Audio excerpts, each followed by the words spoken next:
খাৰুপেটীয়াৰ তৰকাৰী যদি অসম গভৰ্ণমেণ্টে অফিচিয়েলি কিনি গুৱাহাটীত বিক্ৰী কৰে, কালি পৰহি মই এইটো উত্তৰ দিব লাগিব যে ইনজেকশ্যন মাৰি বনোৱা বেঙেনাটো আপুনি কিয় ইয়াত বিক্ৰী কৰিলে। শাক চব্জিৰ ক্ষেত্ৰতো মান্ডি ব্যৱস্থাৰে আমি ধুনীয়াকৈ কিনিব পাৰোঁ, কোনো অসুবিধা নাই। কিন্তু অসুবিধাটো হ'ল যে অসমীয়া মানুহ থকা জেগাত ইমান ব্যাপক খেতি নহয়। আৰু আমি যদি এতিয়া যিকেইটা জেগাৰ নাম ক'লে সেইকেইটা জেগাত গৈ আমাৰ কাম কৰা অসুবিধা হৈ গৈ। তাত আপুনি যদি চিঠিখন পঢ়ে যিকেইটা জেগাৰ নাম কৈছে তাতে গৈ পেলাই কাম কৰাৰ কাৰণে আমাৰ বহুত অসুবিধা, কাৰণ তাৰ শাক পাচলি চৰকাৰে ইয়াত আনিব লাগিলে আমি বহুত ডাঙৰ সমস্যাত পৰিব লাগিব, কাৰণ তাত বহুত বেছি সাৰ দিয়ে, বহুত বেছি ফাৰ্টিলাইজাৰ দিয়ে, যাৰ কাৰণে নেকি কিডনিৰ বেমাৰ আজিকালি মানুহৰ বহুত ব্যাপক গতিত বাঢ়িছে। খাৰুপেটীয়াৰ তৰকাৰী যদি অসম গভৰ্ণমেণ্টে অফিচিয়েলি কিনি গুৱাহাটীত বিক্ৰী কৰে, কালি পৰহি মই এইটো উত্তৰ দিব লাগিব যে ইনজেকশ্যন মাৰি বনোৱা বেঙেনাটো আপুনি কিয় ইয়াত বিক্ৰী কৰিলে। চ' দিজ আৰ ভেৰি ভেৰি মানে এটা লিখি দিয়া কথাটো বেলেগ, কিন্তু প্ৰেক্টিকেল। কিন্তু যদি এতিয়া আমি অসমত অসমীয়া ল'ৰাবিলাকক এই ধৰণৰ খেতিৰ কাৰণে অনুপ্ৰাণিত কৰি আছোঁ। যে মুখ্যমন্ত্ৰী ডাঙৰীয়া নৱবৰ্ষৰ প্ৰথম দিনটোত যি মন্তব্য কৰিছে এই মন্তব্যটো অশোভনীয় মন্তব্য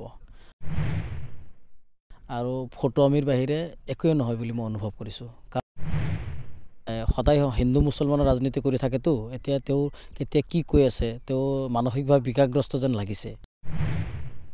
কৰিছে অসমৰ মাননীয় মুখ্যমন্ত্ৰী ডক্টৰ হিমন্ত বিশ্ব শৰ্মা। আচলতে নীলাজ, এইজন মুখ্যমন্ত্ৰী হৈছে নীলাজ। আৰু এইজন মুখ্যমন্ত্ৰীয়ে কৃষকসকলক অপমান কৰি ভাবিছে নেকি যে তেওঁ বাচি যাব নোৱাৰে।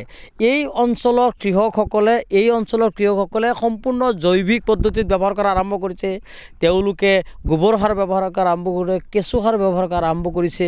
আজি আমি য'ত থিয় হৈছোঁ যিটো পথাৰত, হবিবৰ ৰহমান বুলি, হবিবৰ ৰহমানৰ ঘৰলৈ আহক। তেওঁৰ 20-25 বিঘা খেতি বাতি কৰিছে। তেওঁ 1000 কৃষকক লৈ একত্ৰিতভাৱে এই জৈৱিক পদ্ধতিত ব্যৱহাৰ কৰি আৰু গোবৰ সাৰ ব্যৱহাৰ কৰি খেতি বাতি কৰি আছে। অকল এই 1000 নহয়, এনেকুৱা হাজাৰ হাজাৰ বিঘা আজি জৈৱিক পদ্ধতিত আৰু গোবৰ সাৰ ব্যৱহাৰ কৰা হৈছে। আজি গোবৰৰ বজাৰ আছে, এটা 1000ৰ ওপৰত ৰাতিপুৱা টেলাৰ আহে এই গোবৰটো লৈ। আজি আমাৰ কৃষকসকলে সেইবিলাক কিনে তেওঁলোকে কৃষিজাত সামগ্ৰী উৎপাদন কৰি আছে। গতিকে মুখ্যমন্ত্ৰীয়ে এই টুলুঙা মন্তব্য আমি গৰিহণা দিছোঁ। সম্পূৰ্ণ চূড়ান্ত এটা মানে হেৰিৰ বাহিৰে চূড়ান্ত এটা শব্দটো মই প্ৰকাশ নকৰি দিয়ক, বেয়া লাগিব, এইবিলাক অসাংবিধানিক শব্দ। গতিকে মোৰ তেনেকুৱা অনুভৱ হৈছে। গতিকে অসমৰ মুখ্যমন্ত্ৰী ডাঙৰীয়া এই ধৰণৰ মন্তব্য বন্ধ কৰক। দৰঙত এখন এগ্ৰিকালচাৰ ইউনিভাৰ্চিটিৰ প্ৰয়োজন। দৰঙত প্ৰতিটো GPOIছত এগ্ৰি ক্লিনিকৰ প্ৰয়োজন। দৰঙত আজি কৃষকসকলক প্ৰশিক্ষণ দিব লাগে, তাৰ ব্যৱস্থা চৰকাৰে কৰক। বিভাগ আছে এজন ব্যৰ্থ কৃষি মন্ত্ৰী অতুল বৰা, একদম জীৱনত এই দৰঙৰ খেতিপথাৰত আহি ভৰি দিয়া নাই। মুখ্যমন্ত্ৰী ডাঙৰীয়াতো আহাই নাই।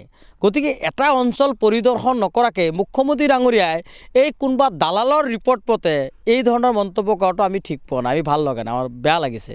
গতিকে মুখ্যমন্ত্ৰী ডাঙৰীয়াক আমি আহ্বান জনাইছোঁ, তেখেতে দৰঙৰ কৃষি পথাৰত আহক, পৰিদৰ্শন কৰক দৰঙৰ কৃষকসকলে কি ব্যৱহাৰ কৰে। আৰু দৰঙত যদি অসাধু ব্যৱসায় আছে, যিসকল কীটনাশক বায়'কেমিকেল যিসকল ব্যৱহাৰ কৰি আছে, যিসমূহ মানে ব্যৱহাৰ কৰিলে মানুহৰ জীৱন মৰণৰ খেল আহে, য'ত বেমাৰ আজাৰ হয় বুলি মুখ্যমন্ত্ৰী ডাঙৰীয়াক কৈছে, যদি তেখেতৰ এইখিনি অনুভৱ, তেখেতৰ সৎ সাহস আছে, সেই চিণ্ডিকেটটো, এই যে ইণ্ডাষ্ট্ৰী যে আছে, কীটনাশক দ্ৰব্যৰ যিবিলাক ইণ্ডাষ্ট্ৰী আছে, এই যে অসাধু যে ব্যৱসায় আছে, এই চিণ্ডিকেটটোৰ বিৰুদ্ধে মুখ্যমন্ত্ৰী ডাঙৰীয়াই ব্যৱস্থা গ্ৰহণ কৰক, দৰঙৰ কৃষকে ভাল পাব।